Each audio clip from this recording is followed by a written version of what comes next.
panel discussion on fiction versus non-fiction, a very popular and much talked about topic in the book lovers world, at the Book Fest 2023. This event is organized by the Indian Social Club under the aegis of the Indian Embassy, and Al-Bharat Bookstore is a partner organizing the event. Oman Book Lovers Club is the community partner and the organizer of all panel discussions for the Book Fest. Today on stage, Oman Book Lovers Club proudly brings you our panel of esteemed guests who are authors and editors and fiction and readers of fiction versus and non-fiction.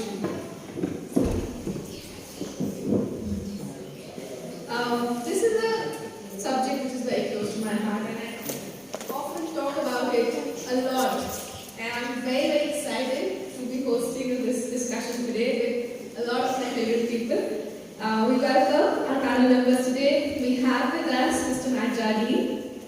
Matt is an award-winning British fiction and non-fiction.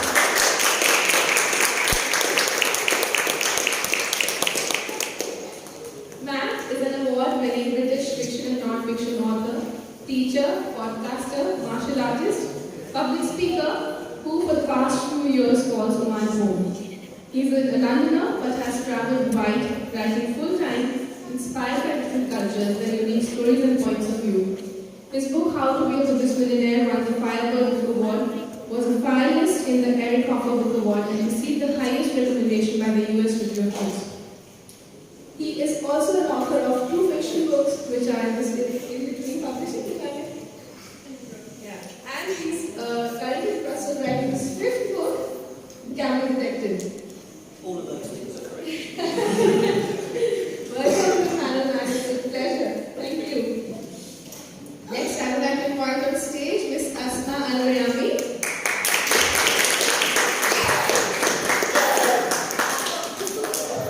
Asma is a very popular radio host, needs no introduction, on Oman FM, and a writer. Asma is a stand-up comic and a member of Oman Comedy Central since 2016.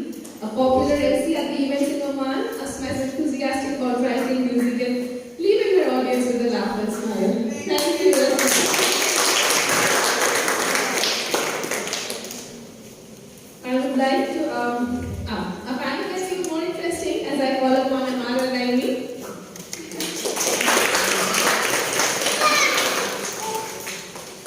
Amar is also a writer of fantasy stories, living life the way we want. He writes a lot on action, wit, and magical powers. He works as a communication specialist and editor at Mohammed Al-Arwani Group of Companies. Thank you, Amar. And last but not the least, I would like to request Daz Milo. We just had a book launch with him. Thank you so much, Daz. Daz is an author and an international consultant in regional strategy. Earlier today at the Book Fest, Mr. Camilo launched his book, Entrepreneurs in the Desert, the Arab Business Model. He is considered one of the most authoritative Latin American speakers on issues related to strategic business models in the Middle East. Please put your hands together for Mr. Daz. Thank you all the panelists. It has been an Isaac to share a personal story, please. Ever since we did the first season of Live Chats with authors on Oman Lovers Club, it's an online streaming of live interviews with the authors. Season 1 featured both Matt and Mark, and ever since then it has been my plan, strategy, dream to have you both together on one stage talking about this topic. A non-fiction writer, fiction writer, and both, I finally say, take the liberty to say, our favorite at OBSC with all our members. A bit more favourite. So this is the personal milestone. Thank you so much. Thank you. And for today's session, my co-moderator will be my dear friend and fellow OBSC member, Sakshi Kundra Martin. A compulsive book reader, Sakshi believes books broaden our horizons and enrich the mundane in life. As an educator and a journalist, Sakshi is a firm believer in the power of words to change the world. I would invite Sakshi to introduce today's topic. Thank you.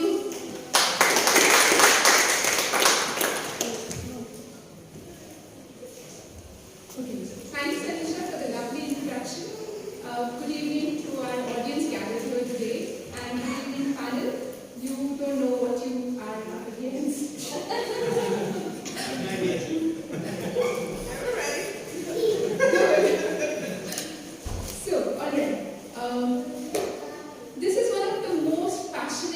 debated topic amongst bibliophiles. Should you spend your time reading non-fiction books like self-help literature, news articles, autobiographies, or knowledge-based books? Or should you allocate 20 minutes of precious reading time to escape into the fantastical world for momentary respite from the mundane and oppressive reality of life? Let's see what our panel today seems to think about it. I would like Alicia to open the panel for discussion by bringing up today's question. Thank you. Thank you, Sakshi. The beauty of today's panel is we have fiction author, we have non-fiction author, we have fiction and non-fiction author, we have the lady who interviews authors. So we are very well covered to talk about this topic, and all of you are extremely well read. So it's not just about being authors, but it's about your own million and thoughts about both the kinds of words. So let's try to recognize and talk about some fundamental differences or non-differences between fiction and non-fiction, as we have offline talked about that a lot. How clear are the boundaries? Are there boundaries? Or are there supposed to be boundaries? How true is the popular belief that non-fiction is informative, heavy-duty, bordering on boring, whereas fiction is entertaining and lightweight? And the second part of the question, maybe I'll do that later, what is the importance of both in a reader's library? But first, let's talk about, is there a boundary or is it diminishing, or do you think there are two different worlds of fiction and non-fiction? Who would like to start? Matt? You're already... Yes, of course. So, as you know, I do both, but I only fell into both. I only wrote non-fiction, right? Because I've always thought, as a teacher, as a martial arts teacher, I will never ask my students to do anything I can't do or haven't done. And I said that to my agent, and she said, why do you only write non-fiction? I said, because I want to tell the truth from direct experience and because fiction is made up. And she's a literary specialist. And she looked at me with a fair amount of hate in her eyes, which frightened me a little bit. And I'd never thought about this. And she said, some of the greatest truths of humankind have been told via the lies, or make-believe, of fiction. And I went away thinking I had never, ever thought about that. I just never thought about that. And I've read forever and you think, yeah, of course, actually. Some of the greatest lessons I've had are from so-called made-up stories. So, and then it was Sherry, my wife, who said, right, I think you've been really good at writing non-fiction, because I talk rubbish all the time, right? So you might as well just write your rubbish down. And so I found out I loved it. But to my point, very quickly, is that when you write both, and I spoke about this yesterday, that if you get to know things, you need to walk in other people's communities. The same with writing. You find out how the same non-fiction and fiction are when you start writing both. From one side of the fence, they look completely different. They're different. Once you write them, you think, actually, they are one of the same, pretty much. There are some rule changes, but they are incredibly similar.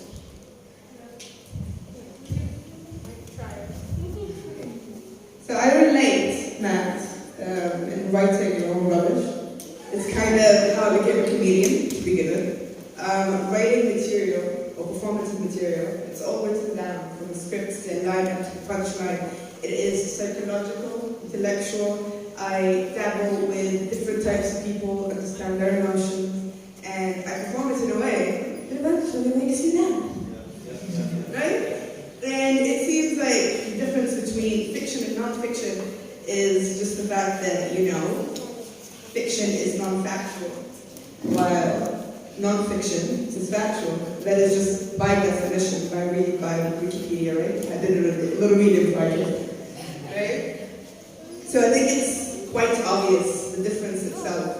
However, the creativity behind it, the process behind it is very, very different. It's different when you have to line up factual facts to submit information that you want somebody else to read and also obtain knowledge from, right? It's like a book for school or etc. And then you have fiction where you creatively create the space for someone to escape, or for someone to be distracted, or for someone to just simply relate. You know, you have a very long day. A lot of people go like, oh, what do you do on a Friday? I sit there with a book. It's probably, it's probably fiction. There's a huge chance that you relax with a fiction book than you would with a non-fiction book. A non-fiction book is with purpose. If I am to pick one, then it is because I need that book or I need that certain skill. So it also comes back to preference all the time, but I think the difference is quite clear. Anybody else? The problem with fiction, As an author and a reader. the problem with fiction and non-fiction is our concept about that fiction. We usually use the word fiction to describe our concept about that is not real. But we have a problem with the concept of real because we consider real something that we know. But if we go back to the story, how was the first thoughts about the reality? We describe the reality as humanity based on religion, art, in the beginning. I mean, just what is this, bright thing there?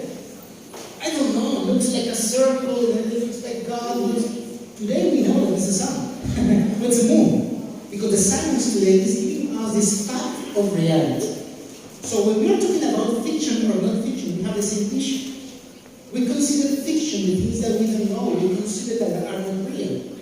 But we go to the concept of reality, we'll have some issues as well, because still maybe we don't know what will happen next.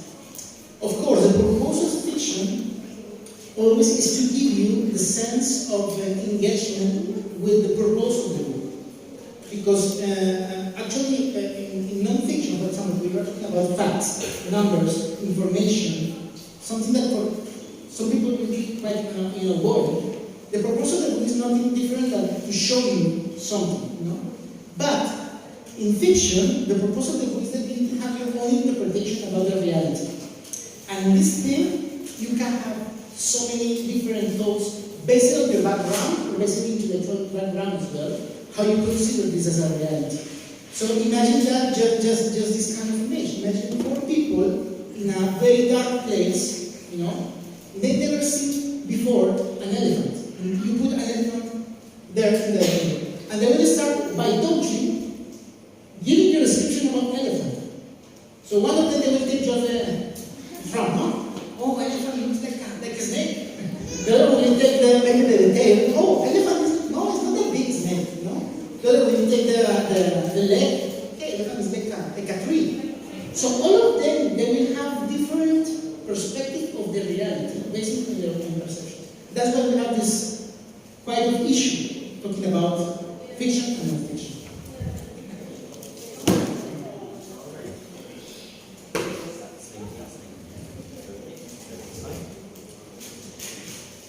Alright, so how do I follow up without just basically copying?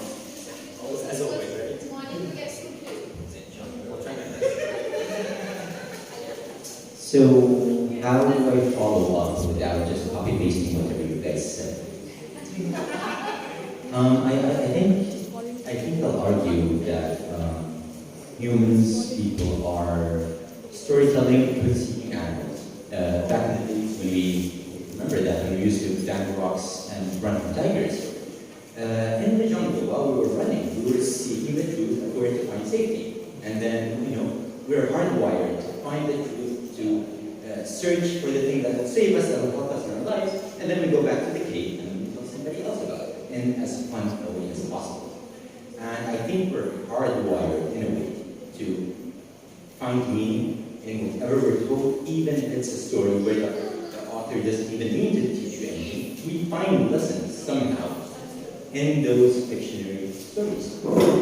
And in the same way, when we're given information, we're unable to get everything from that info, anything from that non-fiction, unless we're able to somehow relate to it and some enjoyment in it.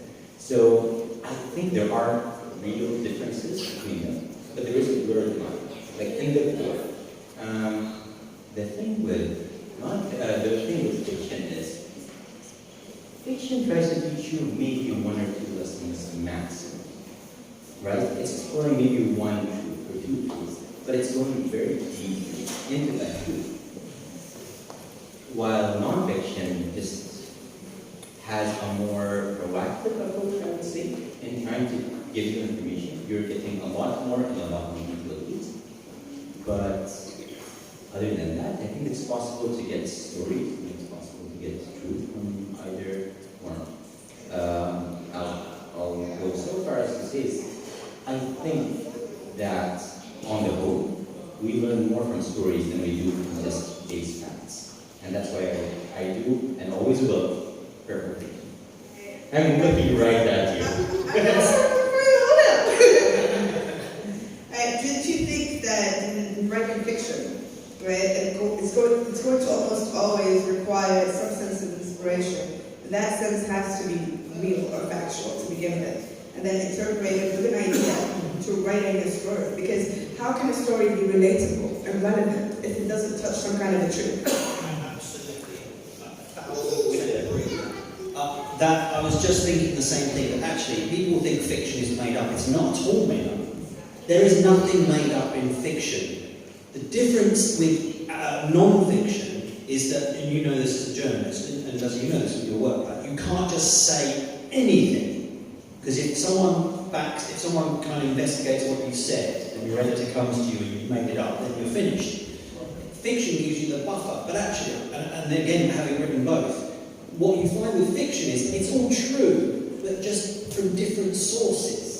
So everything you say you've experienced and had, you can put it together like a blanket, which you can't do in non-fiction. It has to have one line. But fiction is always true, it's just from other bits and pieces. I completely agree with that. Right. You can try as hard as you can to make up your life.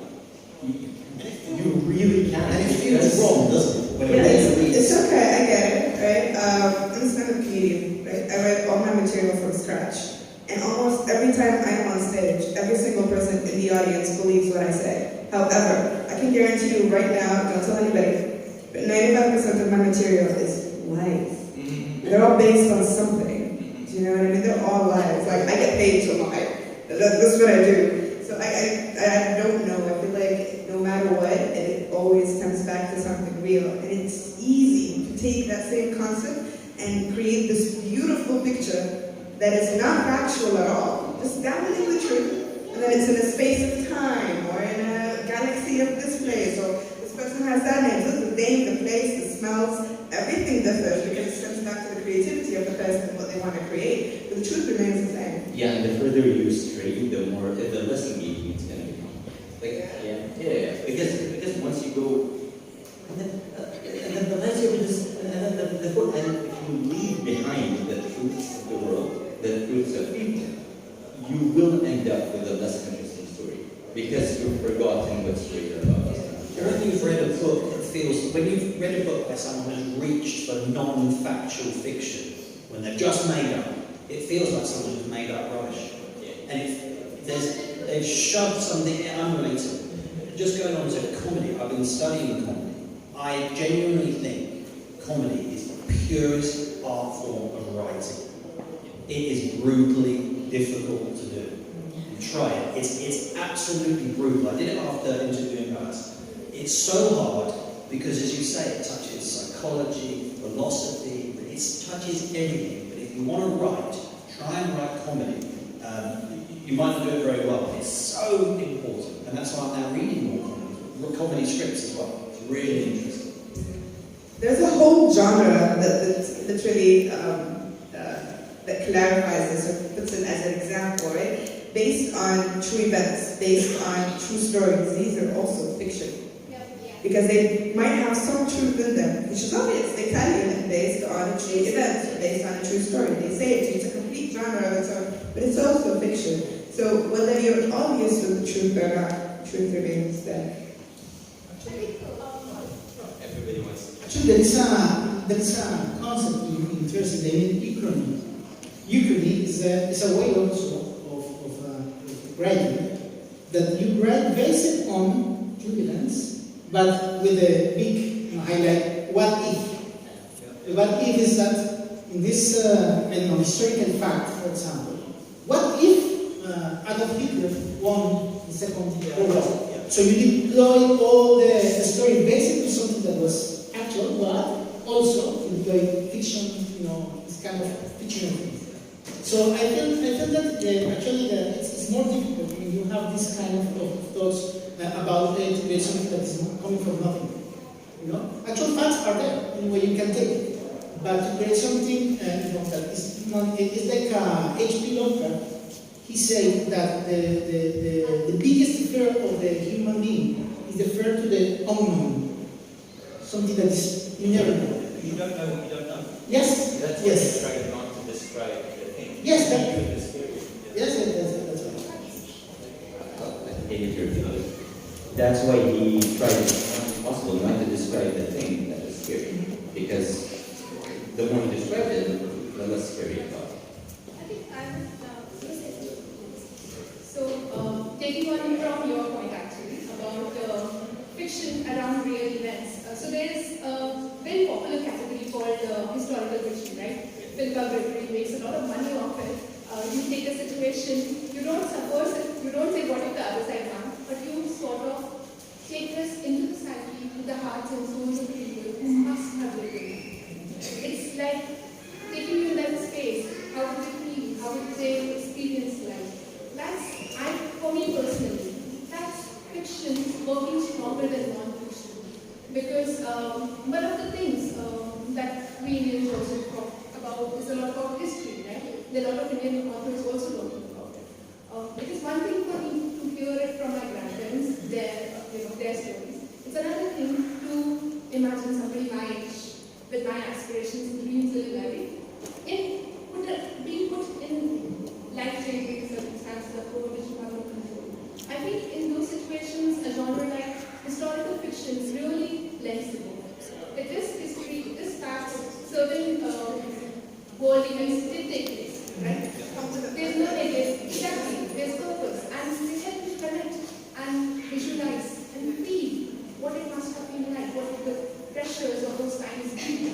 That's why we read these stories, right? The word for stories, so that we don't forget the lessons that our ancestors had to leave. I think to add to that, what Matt introduced me to, I think the question I asked on the room, narrative non-fiction. I had this book in my hand and I was trying to figure which category it goes to in the library. So I just posted about it on the Facebook group and he answered that this is a new genre which is being called narrative. It was a novel, it was written like a novel. I don't remember the name of the book, I think Trace to the Moon or something.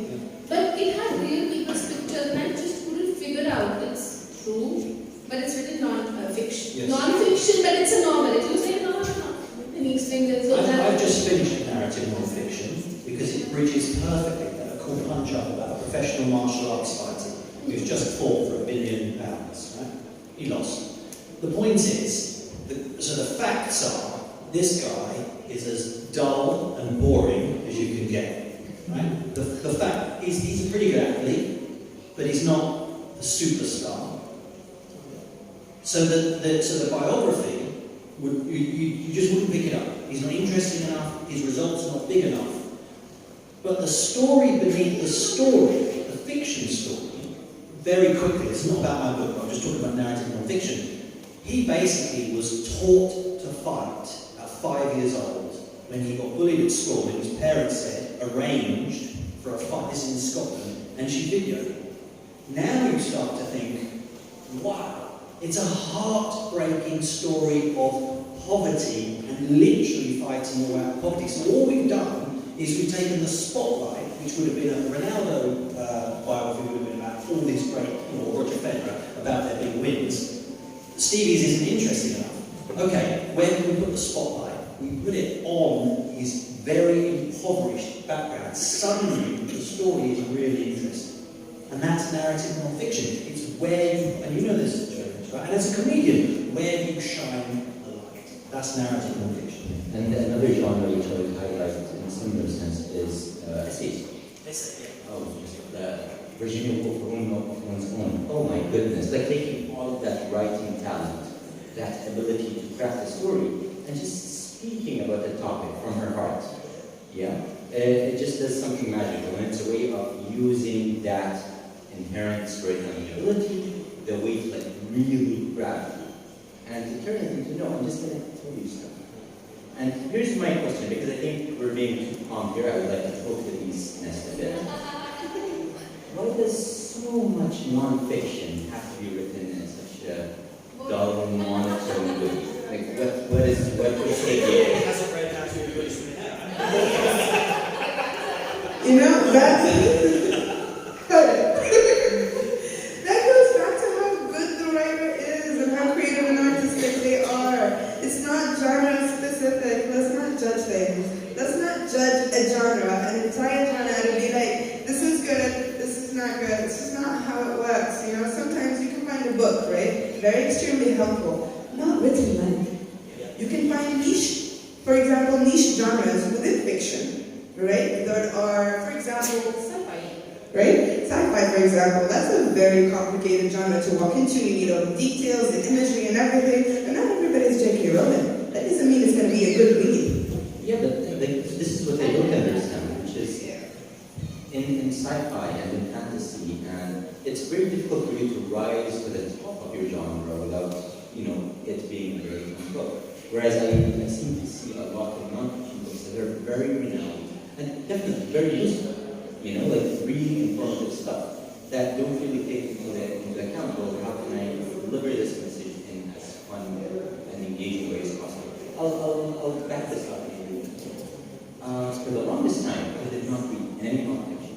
I didn't want to because it tried it, let's be honest. It didn't grab me at all. And this changed a couple of years ago with a book called A Little History of Economics. And it was just a book about economics, but the best way possible to read. And I just ran through it, right? A topic that I was sort of interested in, but it was the style of the plot. That's what you're talking about, right? That's what I'm talking about. Somebody's really This is good. something that I'm noticing more frequently now. Is there a change happening? What's going on? I think. Is the style that can be changed? Because, for example, in Colombia, we have a famous author named Gabriel Garcia Marquez. My favourite author. Yes. So, yes. Yes. So he created genre in terms of just named magical realism. Okay?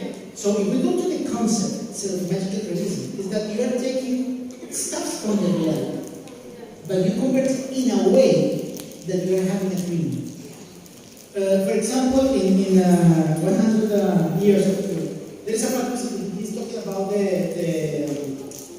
yellow butterflies. Okay? So the yellow butterflies in a canyon with a beautiful, rainbow. Actually, in Colombia, we are the second place in the world with variety of butterflies, and also this place of 7 colors is named Caño Cristales. It's a real river, but the colors of the river is because they have small algae, small plants inside from different colors.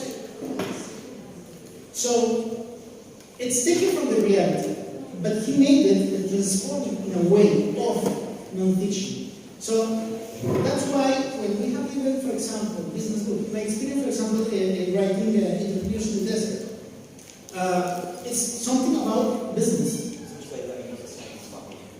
Of course. More available.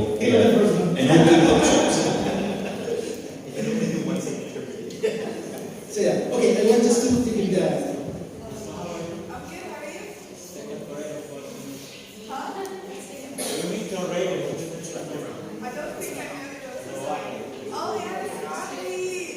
No, please, I don't need the.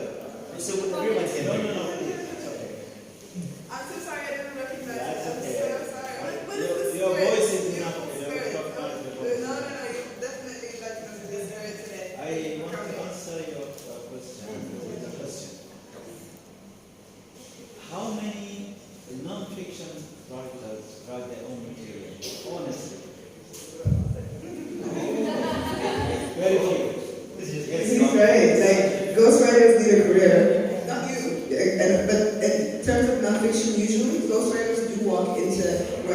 other genres. For example, memoirs, documentaries. It's not just, self-help books. I would like to add to that. I'm sorry, I'm not looking at you, Matt. But yes, I also would like to bring up this question that the lessons, the 5am Club is teaching, or Atomic Habits is teaching, or many such books, aren't they the same content being told in different ways over and over again? Yeah. It's a plug in the facts. And some of the new authors maybe who are not probably as good or as successful, but the same lesson is being repeated, but maybe in a better way, in a fun way. Let's say Atomic Habits has been a little bit popular, more popular than other self-help books, but other maybe some boring books. So But that's this is something I think about a lot, because there are two things to writing. There's the message, right, which you see obviously in non-fiction, how to build a table, fine. But, and this is down to the writer, but there's also the passion for writing. For example, I have my favourite non-fiction writer is a guy called Simon Barnes, who's basically a bird watcher, an ornithologist, right? It's as boring as you could get. But his writing is absolutely beautiful. I read his stuff just to go, wow. Because he cares about, yes, the message, this bird is different from this bird, right? That's one thing, but it's not a bird guide. The writing is outstanding, and that comes down to, again, back down to the writer. What does the writer want? I know for me, when I go to bed and I have my nightly kind of meditations, I want my readers to say two things about my work. Whether they do or not, it doesn't matter. But I want them to say, Jardine, I love what he has to say, and I love how he says it. That matters to me. As I say, I'm not suggesting I can do it, but that's the goal. And when we're back down to what is the writer's incentive and what drives them. I think how is the most important part here. I think adding to what you questioned, why it has to be so boring, adding to what you have stated in your opinions, I think I would like to really challenge the popular opinion, which is what I started with my question, that often the fiction lovers will say fiction is entertaining and non-fiction is boring, whereas the non-fiction lovers will say we know only from non-fiction and fiction is rubbish, not worth reading. These are the two broad buckets of readers that do exist, and there are very few that overlap. And that is what I would like to question and challenge, that it's about the writer, it's not the books. And this opinion, this paradigm has to shift, because there is neither non-fiction. There is good fiction book written, there is bad fiction book written, there is a good non-fiction book written, and good, bad non-fiction. And also the subject. So if I want to learn something about my personal finance, I might have to go through a boring book, which is good factually. But if I want to improve my life, maybe I want to choose if I want to go with 5am Club or not. That's my choice. And plus, I think talking about fiction books and the learning from fiction books, we all like happy endings. We all like to read books, stories with happy endings. And a happy ending, We like stories with conclusions. yeah. I would disagree with that. Because just not to be it doesn't have to, it needs to end. Exactly, it needs to end somewhere, even if I did go wrong. Just not to be argumentative, but I think. I agree. So why are we looking for a conclusion or a happy ending? So I stand corrected. Are we looking for a conclusion because at some level we are taking some learning home. Yeah. With every story, it is somebody else's story. We put ourselves in their shoes and we are learning. And I think about the boring content, you should look at books like Raza's, which are boring business content, presented very fun. Yeah, just to add to what you were saying actually, I don't necessarily like books that have an ending or happy ending. I don't like the books definitely where I didn't see it coming, where it just came out of nowhere. I like the ones that have a slow build up, that got foreshadowing, that put me in that gray zone where I'm like, okay, maybe there is a possibility here. And as readers, if we are believing the power of our agency, that is something that we want to take away from the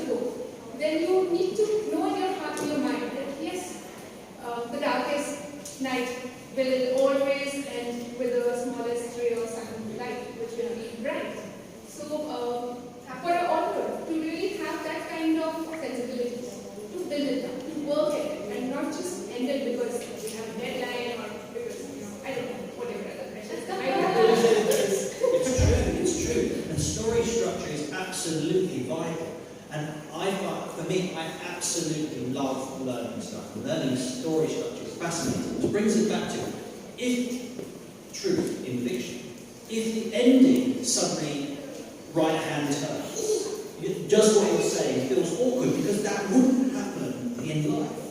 And so you can't do that in fiction. You can't just say in fiction, and then he came in and saved the day. Because it doesn't fit into what you've seen. So fiction is truth. Again, back to telling jokes, we've made it up. But it's all based on the truth we've experienced somewhere, somehow, or someone else. I think what is on today is style of writing. That's what we keep coming back to, because each page has to be consistent. Yes. I won't name the author, but a very popular top author I was reading his latest book last year, and I couldn't go beyond 2 chapters because in some pages the story went really deep, the description of the yacht, to the seat covers, in the next page and then this happened. I don't know. It's interesting to know that it's happening. I was Okay, because it is interesting to see what products go out, get published, and they're still making that sort of mistake. You think, oh, what's going on? And that's just my opinion. I'm not a true fan, but the whisper didn't go down. Well, I've got a question. Let's see what you guys think about it, right? I am sitting right next to 3 authors, 3 German authors, some award winning. Congratulations to all of your niche subjects that you tackled. All right, I'm not an author. However, from an audience point of view, do you think that maybe non-fiction lovers, right, those that enjoy reading non-fiction for beneficial reasons or to acquire knowledge, do you think they're more forgiving if they read something that is, not that well written or maybe a little bit boring? You think maybe the audience is a bit more forgiving? Let's say I pick up a book, right? It's a self-help book. And I know I'm taking this book because it is good for me and it's going to give me the information. But when it comes to the process of writing nonfiction, it's completely different as well. You have the back of the book, maybe 15 or 16 or 37 references, right? And someone will put a quote, they'll have to credit that quote, where it came from, so the information is accurate by reference. So you think maybe the audience is more forgiving for the receivers of the genre? What do you guys think? I think they would be at the start, but we read because it's our hobby. And this is the thing I get back to on every panel discussion, which is, if you just want information, you could get it from context. You could read an article. So if you're reading it from a book, that means that the reading itself is doing something for you, right? And so if you're at that stage, you're a busy person with your job and your life, you have like half an hour a day to read. At some point, you're going to become less forgiving of specific kinds of books. And then it also has something to do with your own preferences. If you go the best information possible, I don't really care how we'll put together this because I'll figure it out. Then you might be a bit more forgiving. But at some point, you're going to say, why am I still reading this? I mostly read nonfiction in general. I don't read a lot of fiction. I read nonfiction mostly. And I do it. I know, true. I know. Let's go. I'm the martial artist to hold you back. Everyone's safe. No one worry. No one worry. Very good man. It is easier for me to pick up a nonfiction book or a self-help book and read it than having it on audio with someone that only wants to tell me what to do. It's just easier to absorb the information as I'm reading it peacefully through lines. But I think that's and because taking you're a it. reader. Huh? I know for each estimate that I see, Yes. I have at least 10 friends who say, I'll just watch it on YouTube. I'm the complete opposite. So I think it's also a preference. Yeah, a preference or... To answer your question, for me as a reader, taking my writing hat off, I'm unforgiving of the poorly written stuff. Non-fiction or fiction. I can't bear it. I would, Wim Hof. Right? I love Wim Hof stuff. He's the Iceman. There was his first book, and I love Wim. I'm a big fan of Wim. I couldn't get past the second page, and I was like, I'll ask him. Because I can't read this nonsense. But that's as a reader, so I'm unforgiving. No, I completely get it. I just want to add something very interesting, is that maybe from a point of reference for reader, the experience to read a book is different than the purpose of the book. Means that the book can be about fiction or non-fiction. Let's go to non-fiction. Okay, it's a book about economics or a book about something else. The way to tell you this kind of information is something that you can see if it is good or not. However, in non-fiction, you have an advantage, is that you can, in a certain way, to have a critical thinking about the information that you are receiving. Means that you can say if it's true or not, based on the facts. With fiction, you cannot say that. With fiction, you cannot say, okay, Stephen King or, you can say, I like it or not, because it was based on the experience of reading. Okay? But with non-fiction, you have the ability, and I think that that's why non-fiction authors need to work more into the experience as well of reading, to make it not that boring, but at least, an affordable experience for the reader. But there is a big. Somebody said that the most important thing is after the battle. Doesn't matter what you say before, but yes. But when you go, for example, from non-fiction books today about business, I will go straight to my field. I stopped, to be honest with you, reading some kind of book business. Why? Because they were more focused into the experience, more into content, more than the content. So they give you nice words, these kind of things, but everything with this point of, you get my point. So but if you go back... Was the information wrong? Is that what you mean? No, it means that you are using, you want to explain so many things in this way, but actually your deepest, of knowledge is not that big. Because you're just smashing information from books that in the 70s or 80s before they said in different words, but same. Repackaging. Yeah, repackaging, rebranding things. Which is very common, yes. Sorry, I'll give it back, but that is the issue, and I mentioned this yesterday, of the low entry self-publishing, because everyone can publish. Now, that doesn't mean, just like everyone can do stand-up comedy, it doesn't mean everyone's good. And it's the same with the entry level. Everyone can self-publish. Are there great self-published books? Absolutely. But it means there's a lot of stuff out there, which is in that situation where you go, are you studying your craft or are you just rehashing the last 10 books you've read? And that is the good and bad thing of easy entry markets. Yeah. No, something like that. And actually, for example, when you go to this kind of content, and you go to the real life, it's non-fiction. It's non-fiction. I mean, fiction is different thing, but it's non-fiction. It means that it's from the reality. But if you go to the reality, you cannot solve your life in 5 steps. You cannot solve your materialism of facts around you with 5 steps. Life is more complicated than that. There are some books, when you start reading the first couple of pages, you just feel like you just tell me what it is. That's it. When I just get through with it easily. That's more of 5 or 10 or 20 pages, just keep saying the same thing in more and more style language. Now now here's the thing. The Hardest Path is quite a short book. And I was asked by the publishers to make it bigger because readers won't pay the money.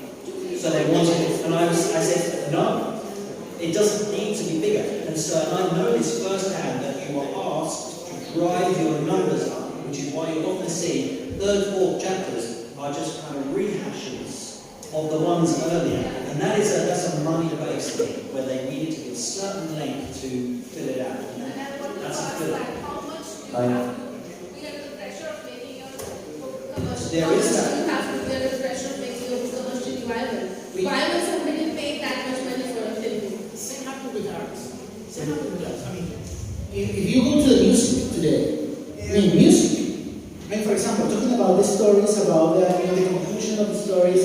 I was thinking about music, for example. In jazz, you have chords, basic chords, but you have 7, 9 different kind of combinations. Then you will go back to the bass. That's why you get conclusions. Jazz doesn't have this kind of conclusion. But today, how many people are listening to jazz now? They prefer the and this is easy. movies. Why? Because it's commercial and it's fast food for people. So the same thing happened with books. We are having certain kind of books that are for the mass, okay, commercial, and we are converting this into just a machine to make money. That's it. So even if you have pressure as an author to create things, for this kind of market, we can do it. We have the chance in a way, but we need to understand that it doesn't mean that we are following the stream. This gives me a question. Yeah. I'm sorry, I'm stealing the question. In nonfiction, you guys, all three of you guys know. In nonfiction, are there like entry level, medium level, and then books for the people who really know their stuff? And is it so segmented where you go like, okay, this book is good for somebody who's just starting out? Because in nonfiction, that's not how it works. It's like so subjective, that there's no high level and low. That's not. But I think the criteria is different. Yeah, me too. Me too. I disagree, but you disagree first. So let me disagree right now. That's the question. I think you make Wow. I mean that in fiction there is no high level and low level. That's what you mean, right? In non-fiction, is there a low, medium, and high level? Because in fiction, you're saying that in fiction there is no low, medium, and high level? I would say that it's so subjective that it's so I easy. think I disagree. I wouldn't recommend The Alchemist to a beginner reader at all, ever. No. That's different. Did I get it wrong? I would not recommend The Alchemist to a beginner reader. You have to have a taste for digesting for the because that's what I thought. Then this is the thing, right? This is the thing about nonfiction. It comes at levels, right? Different levels of intellectuality. You have 101 for dummies, for example. So many different aspects, right? So you have books that are nonfiction that are very much, for a specific audience. You have kids. You have children books, right? You see, this is also subjective. If it's written in a light-hearted manner, this is written in an entertaining way. Somebody else to digest it. So it comes in different styles. But does that exist in fiction? I would Yes, argue of course. no. I would argue no.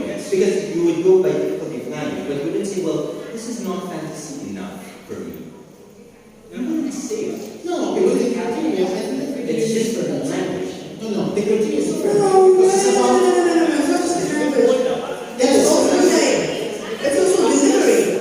It's also delivery. Right? It's not just language, it's also delivery. It's a communication. It comes in different aspects. Okay? And not only there's a specific tone for it, there's a specific process of thought for it. So it's not the same. I don't think so. No, actually, if you see, for example, most of the Nobel Prizes are in fiction, actually. Most of the Nobel Prizes in literacy are fiction.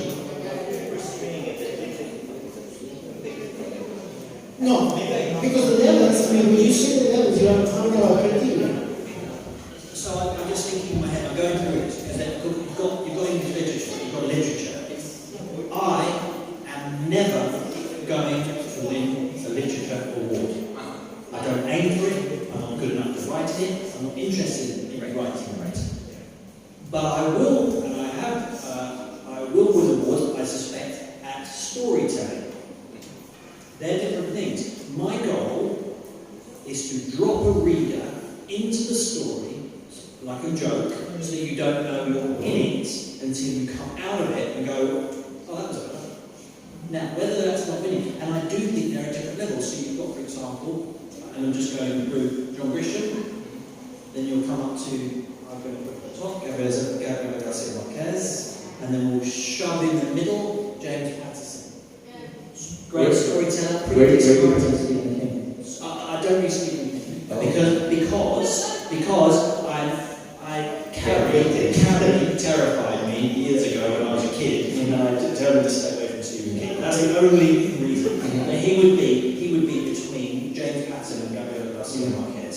So I think there are others. Does that answer the question or not really? It doesn't look like it does. No. I still think it's quite subjective, right? I think that we're talking about how good a book is, how difficult a book is, how literary a book is. There's a genre called literary fiction that research. But then, when it comes to, well, how fantasy fantasy is fantasy. Like, what's really the difference between Star Wars and Star Trek? For example, in sci-fi, it's not levels of sci-fi. It's soft versus hard, and that is subjective. And it's the same with fantasy. But isn't that because it's not factual? There's Like, I mean, I'm not like even fiction. I'm not even talking about that. I'm talking about, are there levels of,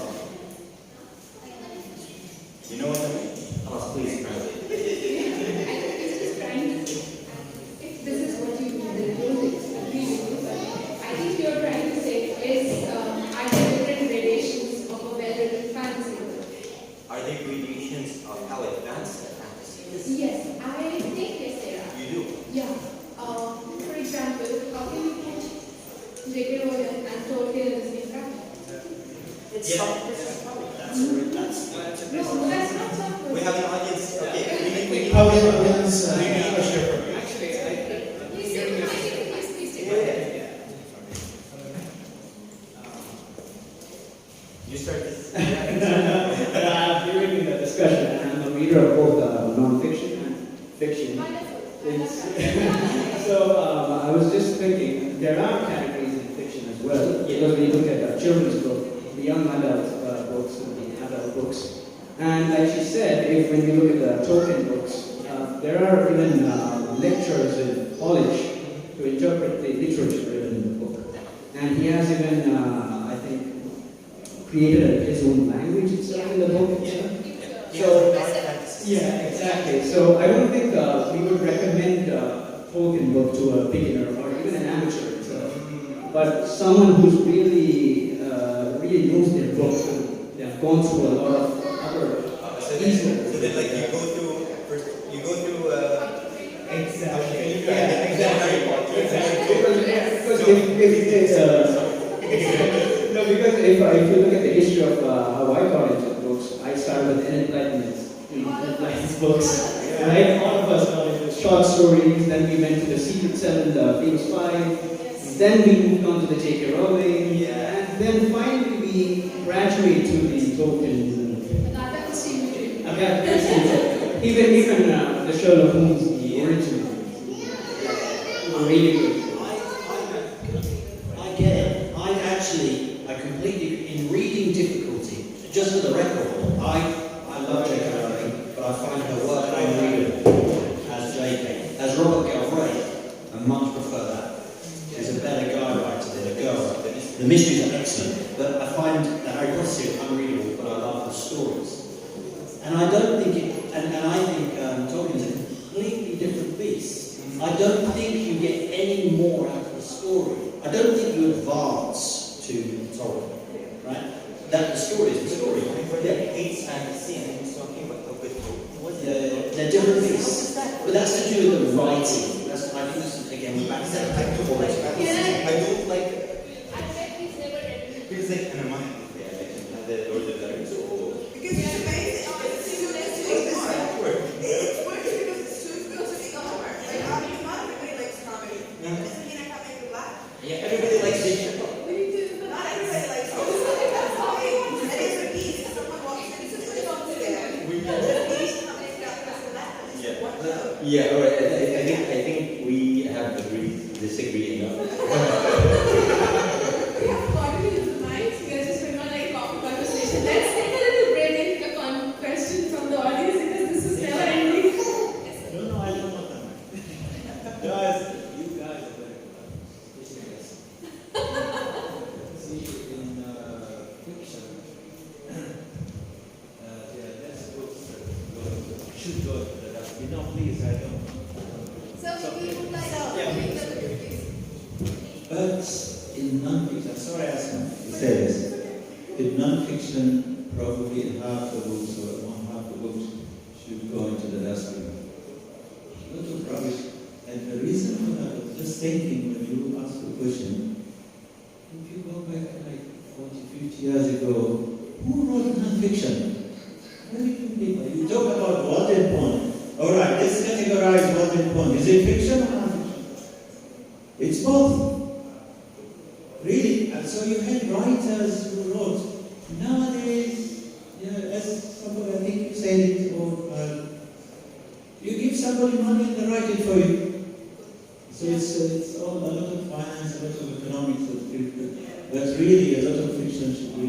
dumped. Most. I think so. I think it's in both.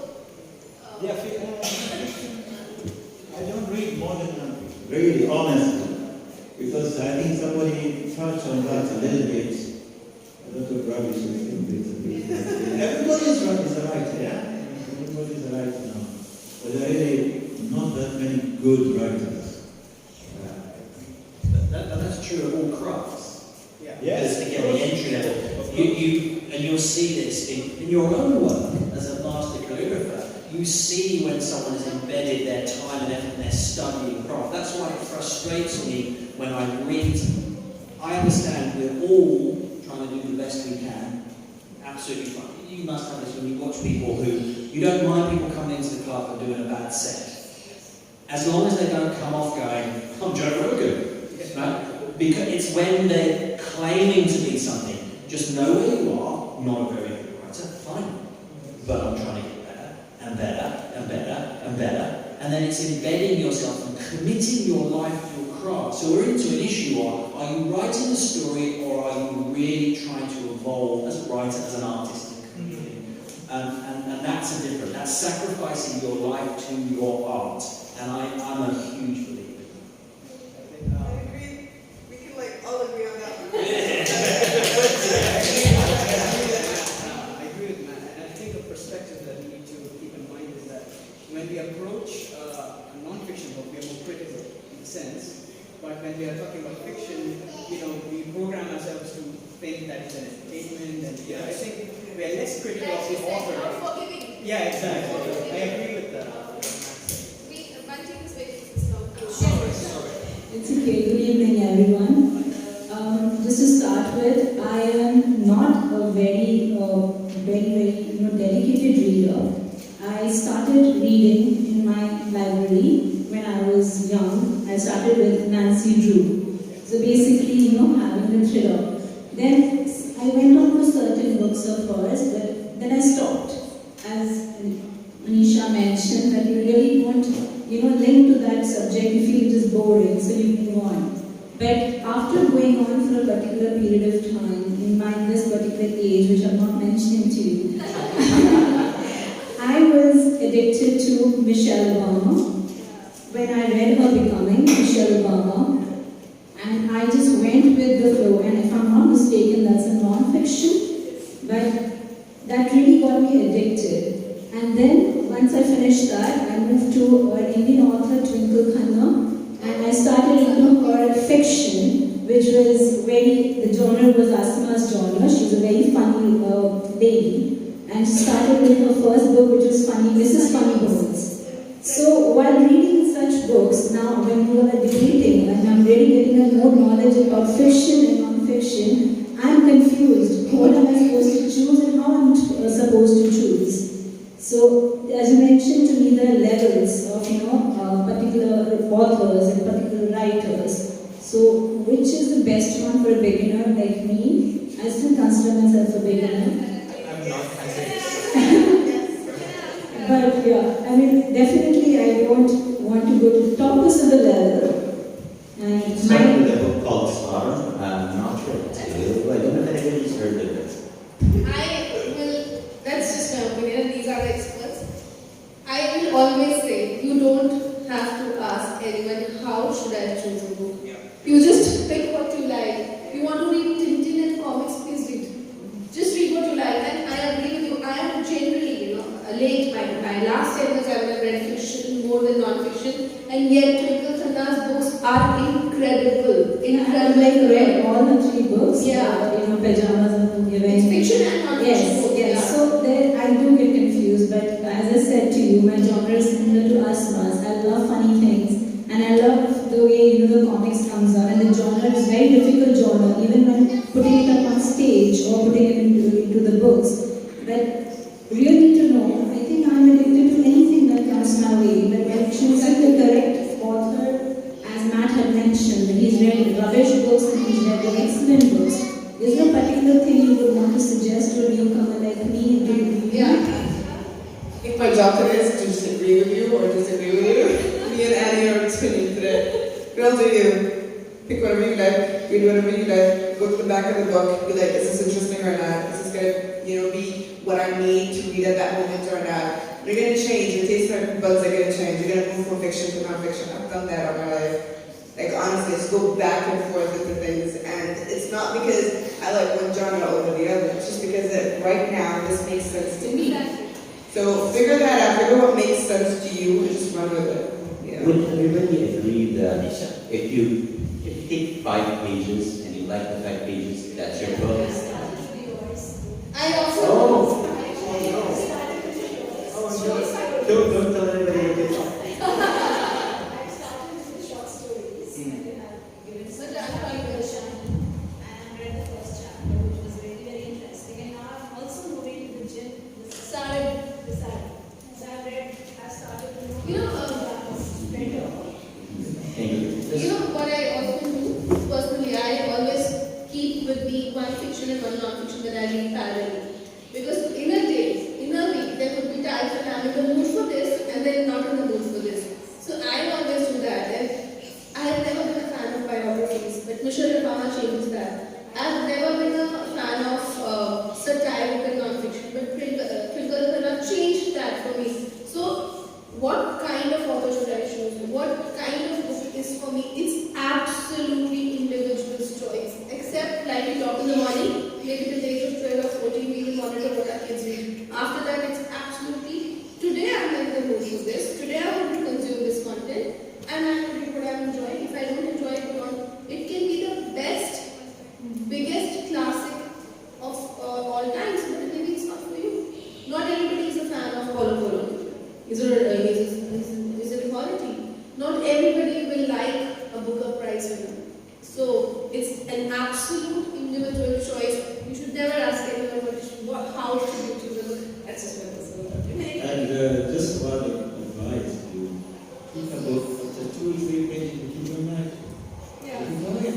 Don't kill that. Don't waste your time reading rubbish. If you don't like it, it doesn't suit your chemistry, forget it.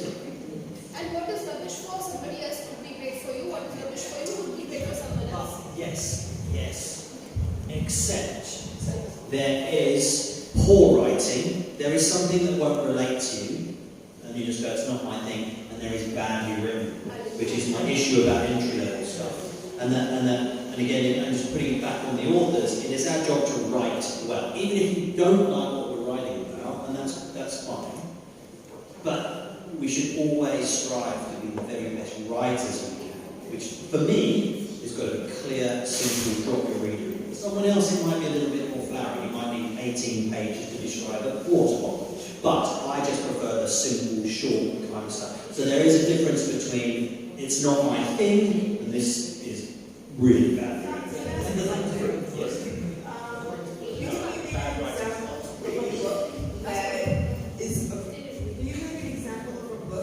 Where it has faced some commercial success, where a lot of people like it, right? But it is poorly written. Okay, I'm going to. You think that happens? Does that happen? Anisha, I don't know what to No, say. please go for it. Dan Brown Origin. I said, I felt the Dan Brown was just I love Dan Brown. I admire Dan Brown at every level. I find his writing, and he will say this in his masterclass himself. He said, I'm not the best writer. You're not that. He uses hooks. His writing is not horrific, but it's childish. Yet, he's a superb storyteller. That's the thing. But it's not to use someone really. So you won't get him on the top 10 that is terribly written. You mostly get that entry level self-published stuff. But it's stuff that you go, and John Grisham actually is not a great writer. John Grisham is not a great writer. Excellent storyteller, but not a great writer. And then you switch over to South America and find him in South America who doesn't tell a great story and beautiful. So that's a different piece. But yeah, I'm sorry. I'm so sorry.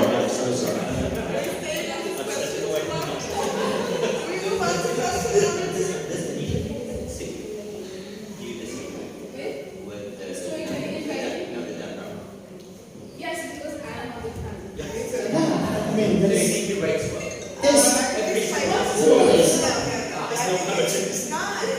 What would you that point? What would you think of? I'm sorry, discussing authors. What would you think of the satisfaction? Writing what it is writing. We only read It's a very engaging story, but I would say it's the same capitalism as origin because it's written like a screenplay. You can't get out. It's like it gives you a better result. So I think I will follow the same category. Yeah, I mean, it also depends of your proposal of reading. There is the perfect example. They want to read philosophy. Okay? You can go to heaven. Bye bye. See you in 5 years. You can sometimes some kind of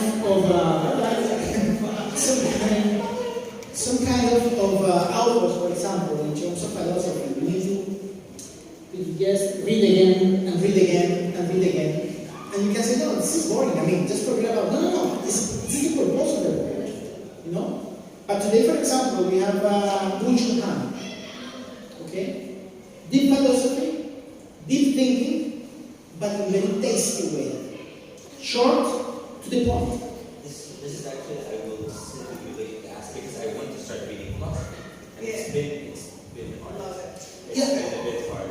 There are so many times when philosophy is just secretly hidden in non-fiction books. Yes. It comes straight up to yes. People don't like it for some reason. I don't know why, but it's not everybody's favorite. It's difficult to digest at times, and I still go. But this is a proposal. Yeah, I still go through books like the philosophy that I just don't seem to understand, even if I go back to it, like back and forth. Personal choice.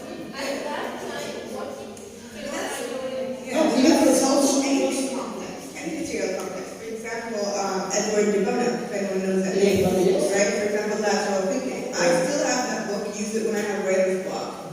I just go through the exercises. And for the life of me, I've had this book for like 6 years, I'm still just trying to understand it. And I'm so fascinated by it. And he is definitely not the greatest writer. And is that, okay, so here's the thing, because I find this fascinating, is that poor writing? Because great complex thinkers, Ryan Holiday, doing all the Stoics work, right? He is writing about all the great kind of philosophers really simply. And I think that's a skill in itself, to write complex work simply, not patronizingly, but to get it so that a lot of people understand. That is a beautiful, beautiful art. And it's not just pandering to the masses, it's trying to help everyone understand. That is an art to simplify things, to cut down until you get the core message. That's a gift. Yeah, I agree. However, style is different. Like some people write in different styles. Let me give you an example. James Frey and the infamous, fiction, non-fiction turned fiction later on, A Million Little Pieces, right? The style of the writer. A lot of people criticize that book and be like, this is poor Littleton, what is this, what is this, right? I love that book. I freaking love that book. I think it is raw, it's in your face, and I like it. I like the style. I like that it was no back. Even if it was, halfway through being made up. And there are some books that were proposed to attract the people to the field. Yes, that's right, yeah. To kind of popularize that field. Yes, I mean, sometimes, for example, Human is doing this, for example, also, there is people who will scare you from the field as well. Like Edgar Morin. Edgar Morin, you start to read, and he creates words that even doesn't exist in the he has his own dictionary, to describe reality and so many things. But also you have people like, I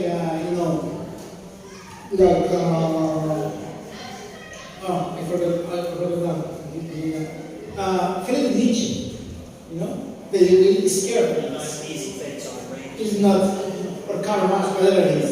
But there is people who will be attracted to the field. Even for example, from anthropology, we have Yuval Noah Harari. He attracts so many people to the field.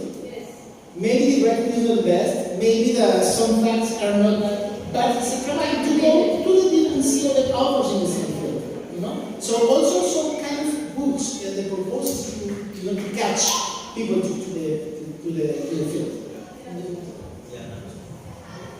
First question, I think we have anything. I think we should jump to the next question. To the skip by the recommend question. Authors and narrative. I think that's the question. That's one thing, I saw that when I came to their due justice, I decided to ignore that. And the other one, of course they do, or I do. And the other thing, just a quick one, I have found that writing non-fiction helps my fiction and the other way. They've both filled it out. So the research of non-fiction definitely helps your fiction, and that whole kind of narrative non-fiction has definitely informed my, fiction has definitely informed my non-fiction. They really done. Have you felt that not her, dabbling in being good? Dabbling, as James said. Sorry. Working hard to achieve birthday. Okay. Did you,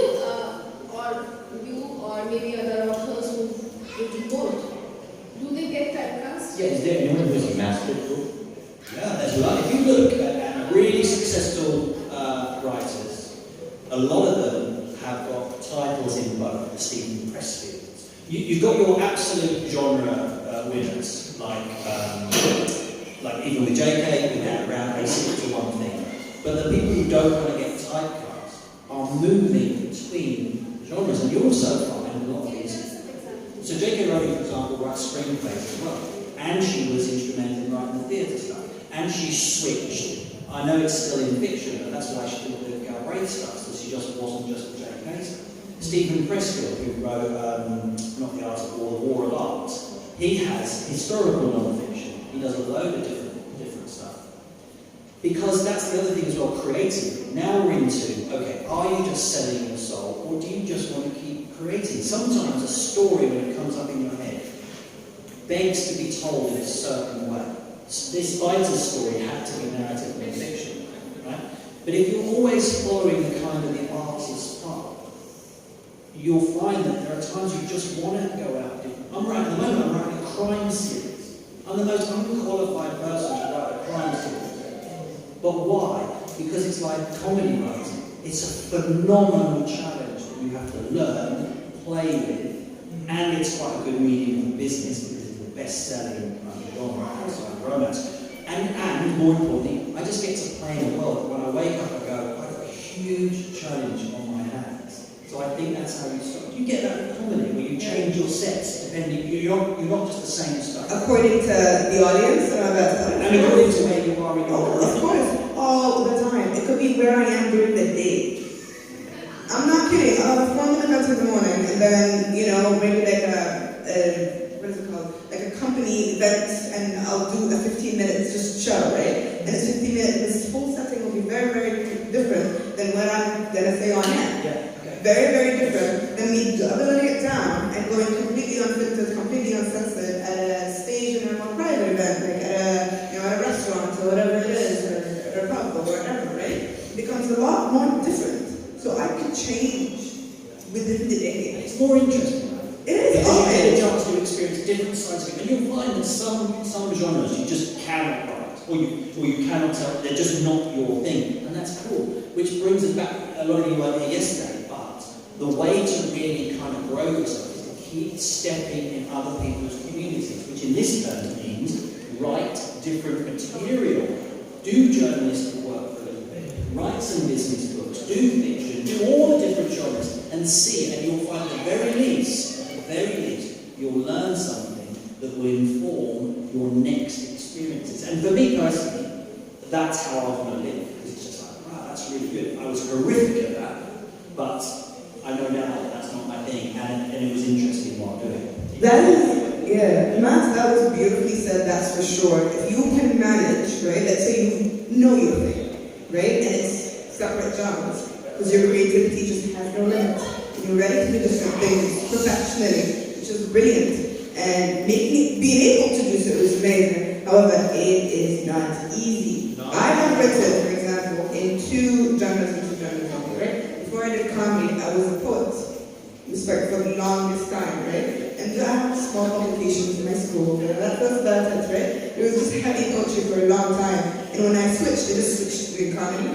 And then that was it. And I had to drop the ball somewhere. Because skill-wise, focusing on something with consistency, talking about two different genres, with two different processes of thoughts, two different styles of writing, right? So I had to depend on consistency in order for me to be better at what I do. Like I'm trying something in order for me, I want to really excel at being a poet, then I should continue writing poetry. Then moving to comedy, I had to put poetry to the side to focus on one genre, to give myself a chance to actually be as skillful as possible. So for me, I had to drop the ball somewhere. Not because I don't have the interest to do so, it's just that it made more sense. So I think it is a lot harder than you make it seem, and I'm so amazed that you can do both. Does cleaning one muscle help the other one? Yes. Sometimes, yes. Yeah. Of And course it does. we're not talking discipline here. Yeah. Because it's like you see this with martial arts. Everyone gets to a middle belt and quits. I'm not talking about those people. I can't tell you how many people have come to me and told me how many times they're going to be a black belt. We're talking about a black belt in one art, and I'll come back to writing. A black belt in one art, striking art, a black belt in grappling art, a black belt. And now we've got experience. So with writing, we're not talking dabbling around. So for example, me shifting to fiction happened through COVID. So I literally was writing 9 hours a day, fiction, for 2 years. I've done more work than most people who've gone to university to study fiction writing because of COVID. COVID was good for me. And so I was saying, so you really delve in. And I can't write non-fiction while I'm writing fiction. You drop the ball somewhere. Yeah, exactly. But absolutely, absolutely.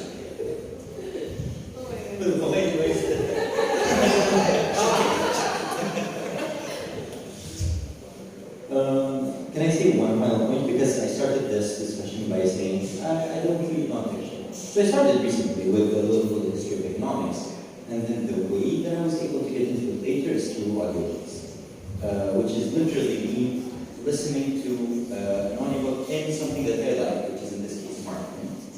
And so I'll listen to maybe 3 or 4 audiobooks while I'm driving to work, and then I'll find one that this one is for me. Then I order that one as a physical book, and I keep it with me, and it becomes my handbook. That's the way that I've been able to get some content. Do you go through the same experience? What do you mean with the same experience? When you have 2 books, in terms of printing and also to have the audiobooks, sometimes your attention is different in different levels. Well, the audiobook, it's the same book. Because it's a podcast effect. Mm-hmm. I mean, today, one of the big trends is podcast means that you have the way to have so many things, because we live in a society that people likes, people kind of information very fast. But with podcasts, you have it the opposite way. You can have a podcast for 6 hours, and it's a lot of information. The comprehension of this is even when you are sitting, you open the book, and you start, reading. Right. This is my point. The It was the same experience for you? Yeah, the audiobook gives me the big picture, but then I don't have any of the real details. So that's why I need the physical book there to go like, how do I use this technique of the book? It was a never-ending discussion, and I knew I didn't expect exactly this to happen with this set of 4 people yesterday. I hope so. Just short of fist fighting. If we don't stop, we just go on, and I think the 24 hours won't be enough. So may I invite Sashi to propose a formal word of thanks, please?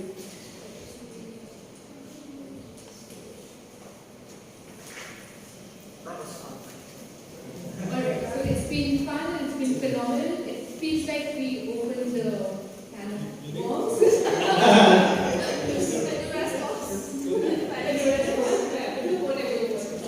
So it looks like the beginning, it feels like the beginning stage of a discussion that requires more connection, more recap. There are lots of yes. But it has been wonderful having you all here. Knowing that you are a fantasy writer, you are deeply involved in the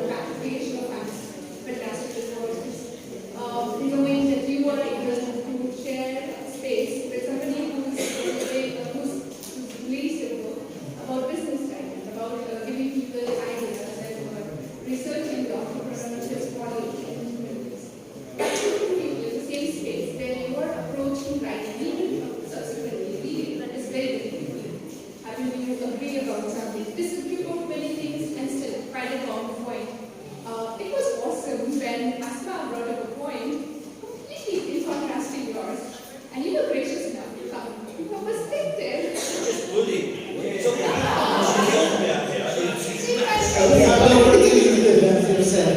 It's all Nervous. Never are you a stand-up comedian? No. I'll never be the same again. I'm just going to be shaking for the rest of my life. Okay, so yeah. So, in that sense, I think the panel discussion has been phenomenal. It's been a great opportunity to hear you all at the same time, exchange your ideas, to talk about these permeable categories and labels that have been imposed perhaps by marketeers and guessing because authors and readers alike don't really care if it's fiction or non-fiction. I just want a well-written book that connects them. True. Very good. Okay, that's very, very exciting. Do you mind if I say something? Please. The closing line. First of all, thank you, Aman, Book Lovers Book, for all of it. Thank you for the agency and everybody. Thank you, Anisha. And thank you, Sakshi, for considering me to even be an option to actually sit next to these three brilliant authors. Three brilliant authors, and I say it genuinely. Now she's killed us. She's beating us up. Alright, and I'm just so happy. Thank you so much for your opinions. Thank you for listening to me, to be honest. And this was absolutely useful. It was very insightful. And thank you. Thank you. I want to also thank you, my dear. Thank you guys. Thank you guys. And also thank you the people. I feel that we need this kind of space more often. Because they bring us, to the I knowledge. think thanks to the Social Club and Al-Baj and of course in the embassy for organizing such an event which